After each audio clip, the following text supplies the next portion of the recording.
Jarang ada pelatih hebat yang semasa aktif menjadi pemain. Ia berperan penting bagi klubnya.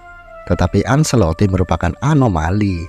Dia tidak hanya jenius saat jadi pelatih. Semasa jadi pemain pun dia kerap memberikan gelar bagi klub-klub yang ia bela.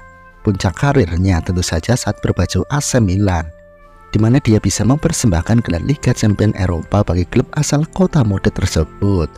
Meskipun saat jadi pemain AS Roma, ia juga mencatatkan prestasi yang tak kalah gemilang dengan bisa mempersembahkan gelar Serie A. Duduk dan bersantailah, karena hari ini kita akan bertemu dengan pesepak bola asal Italia yang tidak hanya jago saat jadi pelatih, namun juga piawai saat jadi pemain. Simak kisahnya.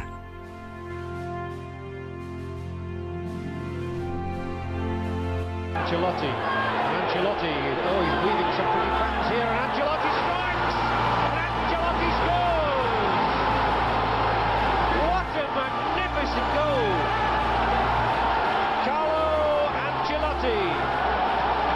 Carlo Ancelotti lahir di Reggiolo, Italia pada tanggal 10 Juni 1959. Ia dibesarkan oleh keluarga sederhana di lingkungan pedesaan.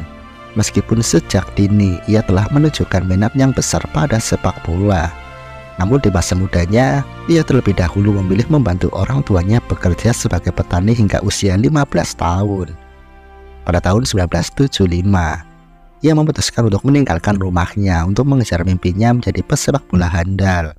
Ia kemudian bergabung di tim junior Parma, di mana pada tahun yang sama ia berhasil melakukan debut sebagai pemain profesional.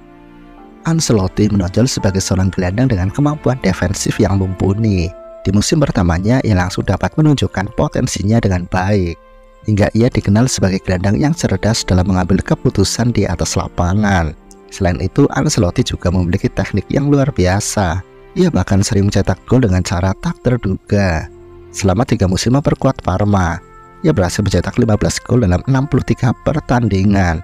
Pencapaian ini membuatnya mendapatkan perhatian dari AS Roma, yang kemudian merekrutnya pada musim panas 1979. Pada usia 20 tahun, Ancelotti melakukan debutnya di Serie A saat melawan Milan dan segera berhasil mendapatkan posisi sebagai starter di tim asal ibu kota Italia tersebut. Di musim pertamanya, ia langsung dapat mempersembahkan gelar Coppa Italia untuk Giallorossi dalam adu penalti saat melawan Torino. Pada tahun 1981, Ancelotti melakukan debutnya bersama tim nasional Italia. Ini terjadi karena penampilannya yang apik bersama Roma. Setelah menjalani 2 musim yang sangat baik di Roma, Ancelotti justru mengalami cedera serius pada ligamen lutut kanannya dalam pertandingan saat melawan Fiorentina.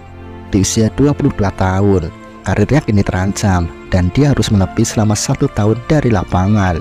Karena itu, ia tidak dapat berpartisipasi pada ajang Piala Dunia Spanyol pada tahun 1982 saat Italia dapat memenangkan trofi tersebut. Setelah sukses menjalani masa pemulihan, Ancelotti dengan cepat bisa kembali ke bentuk permainan terbaiknya, dan ia berhasil membantu Roma meraih Scudetto pada musim 1983. Setahun berikutnya, Ancelotti membuat debutnya di Liga Champions bersama Roma.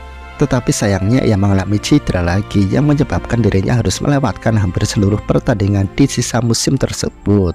Meskipun Roma berhasil mencapai partai final di turnamen tersebut, di kandang sendiri mereka kalah dalam adu penalti saat melawan Liverpool. Setelah musim itu berakhir, di Roma Ancelotti akan bertahan selama 3 musim lagi, di mana dia didaulat menjadi kapten tim. Dengan ban kapten di lengannya, ia menjadi bagian penting di lini tengah Roma yang tak tergantikan. Pada tahun 1986, ia kembali dipanggil untuk memperkuat timnas Italia yang akan mengikuti ajang Piala Dunia di Meksiko. Sayangnya di turnamen besar tersebut, ia sulit mendapatkan menit bermain. Akibatnya langkah Italia harus terhenti di babak 16 besar saat kalah 2-0 dari Prancis. Pada tahun 1987, di usia 28 tahun, Ancelotti memutuskan pindah ke AC Milan. Setelah bermain selama 8 musim di Roma dengan catatan 227 pertandingan, mencetak 17 gol dan mempersembahkan 5 gelar bagi Serigala Ibu Kota. Tak hanya Ancelotti, di musim itu AC Milan melakukan pembelian besar-besaran dengan merekrut Marco van Basten dan Ruud Gullit, 2 pemain asal Belanda yang menakutkan bagi para pertahanan lawan. Bersama mereka, Ancelotti menjadi otak permainan di balik tim legendaris tersebut selama bertahun-tahun. Dia menjalani banyak momen yang mengesankan bersama Milan, termasuk saat bisa mengalahkan raksasa Eropa Real Madrid 5-0 di semifinal Liga Champions 1989 untuk mengantarkan klubnya menuju partai puncak guna bertemu dengan Steaua Bukares. Di pertandingan tersebut, ia mampu membantu Milan merebut Piala Champions yang ketiga dalam sejarah klubnya, setelah menghantam klub asal Rumania itu dengan skor telak 4-0. Di akhir musim, Ancelotti akan berpartisipasi dalam kejuaraan Piala Eropa di Jerman bersama negaranya. Kali ini dia bermain dalam 4 pertandingan untuk membantu Italia mencapai babak semifinal. Namun sayangnya di babak tersebut mereka kalah dari Uni Soviet dengan skor 2-0. Di tahun yang sama, Ancelotti kembali dipanggil untuk berpartisipasi dalam ajang Olimpiade di Seoul. Namun cedera meniskus yang terjadi pada sesi latihan menghalangi partisipasinya dalam ajang tersebut. Pada musim 1989, Milan merekrut Frank Rijkaard, seorang pemain Belanda yang akan menjadi rekan Ancelotti di lini tengah Milan. Di bawah kepemimpinan Presiden Silvio Berlusconi, Milan berhasil memenangkan Liga Champions Eropa dengan performa yang hampir tak terkalahkan di setiap laga. Puncaknya datang pada tahun 1990, ketika mereka mengalahkan Benfica dan meraih gelar Eropa mereka yang kedua secara berturut-turut. Ancelotti mencapai puncak performanya selama karirnya pada saat itu. Dan pada musim panas yang sama, ia memiliki kesempatan untuk bermain di Piala Dunia pertamanya sebagai pemain inti Azzurri. Italia menjadi tuan rumah dan Ancelotti sangat menginginkan bermain di publik sendiri. Dalam laga pembuka saat melawan Austria, ia tampil sangat baik di babak pertama, tetapi cedera memaksanya meninggalkan lapangan di waktu jeda. Cedera tersebut menyebabkan dirinya kehilangan posisinya di tim Azzurri, dan ia harus menyaksikan dari bangku cadangan saat Argentina yang dipimpin oleh Maradona mengalahkan negaranya di babak semifinal.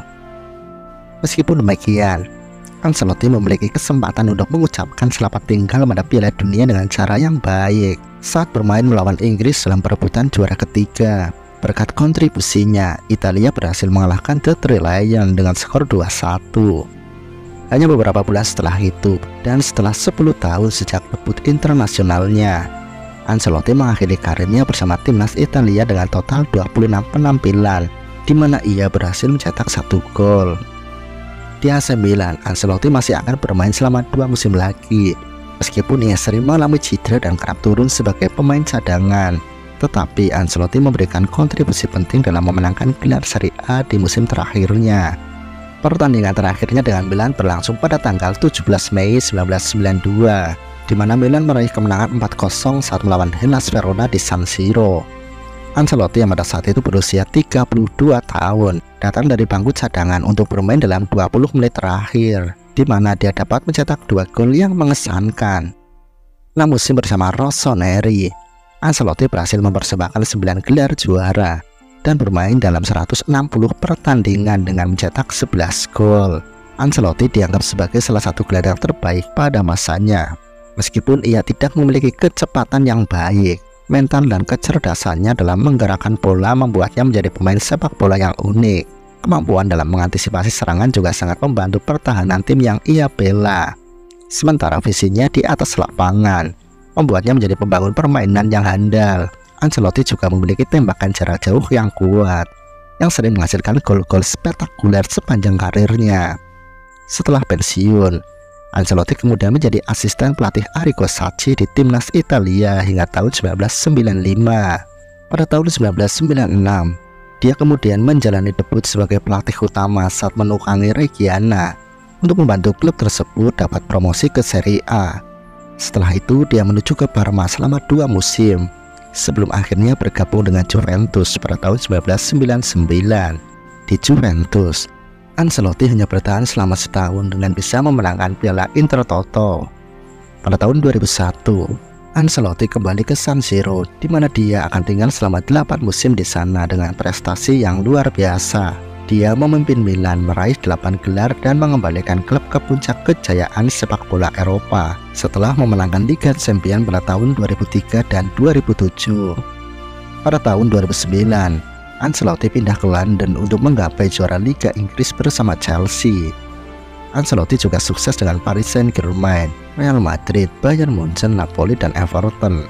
Ia menjadi pelatih yang memenangkan total 25 gelar, menjadikannya satu-satunya pelatih yang berhasil memenangkan kejuaraan di 5 liga yang berbeda, serta menjadi pelatih pertama yang dapat memenangkan 4 gelar Liga Champions.